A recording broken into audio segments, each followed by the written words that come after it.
और आमतौर पर इन स्टॉक्स के कॉम्बिनेशन के बारे में भी बात कम होती, जिनकी बात अब हम करने जा रहे हैं, और वो है यस बैंक और एसबीआई। जी हाँ, दोनों ही स्टॉक आज सुर्खियों में है। वजह क्या है, वरुण बताने के लिए तैयार है। मैं वरुण बताइए। तो अनिल जी, आपने वजह पूछी तो पहले वजह बता देता हूँ। यस। वजह यह है कि खबरें ऐसी आ रही है कि एसबीआई जो है यस बैंक में अपना हिस्सा बेच सकता है।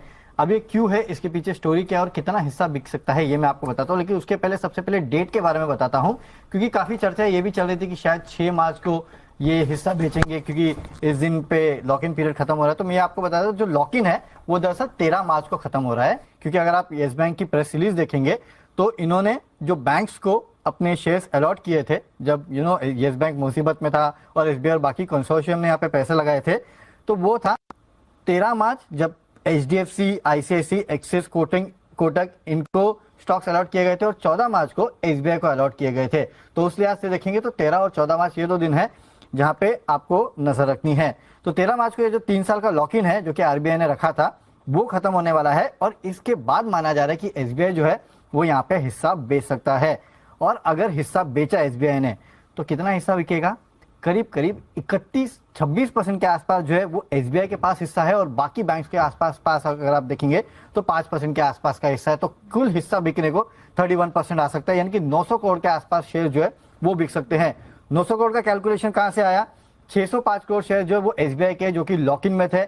इसके अलावा बाकी बैंक्स को जो शेयर्स अलॉट किए गए थे उसमें से 75% जो है वो लॉक्ड इन थे। तो ये लॉक्ड इन शेयर जो है वो बिकने के लिए आ सकते हैं। इसके लिए करीब 900 करोड़ शेयर्स, हाँ 900 करोड़ रुपए नहीं बोल रहा हूँ, 900 करोड़ शेयर बिकने के लिए आ सकते हैं।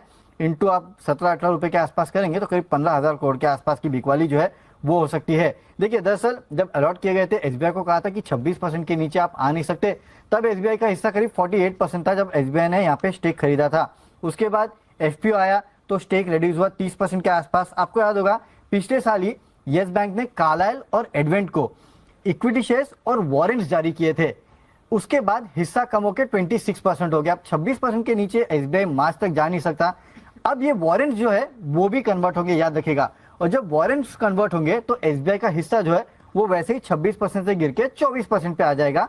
और इसके बाद माना यह जा रहा है कि एसबीआई अपना अतिरिक्त हिस्सा बेच सकता है। जाहिर सी बात है, किसी को यस बैंक में इंटरेस्ट तो था नहीं, आरबीआई ने कहा बचा लो तो जाके बचा लिया। अब इनका लॉकिंग खत्म हो रहा है तो माना जा रहा है कि जितने बैंक है एसबीआई समेत जिनका भी लॉकिंग पीरियड खत्म हो रहा है वो शायद यस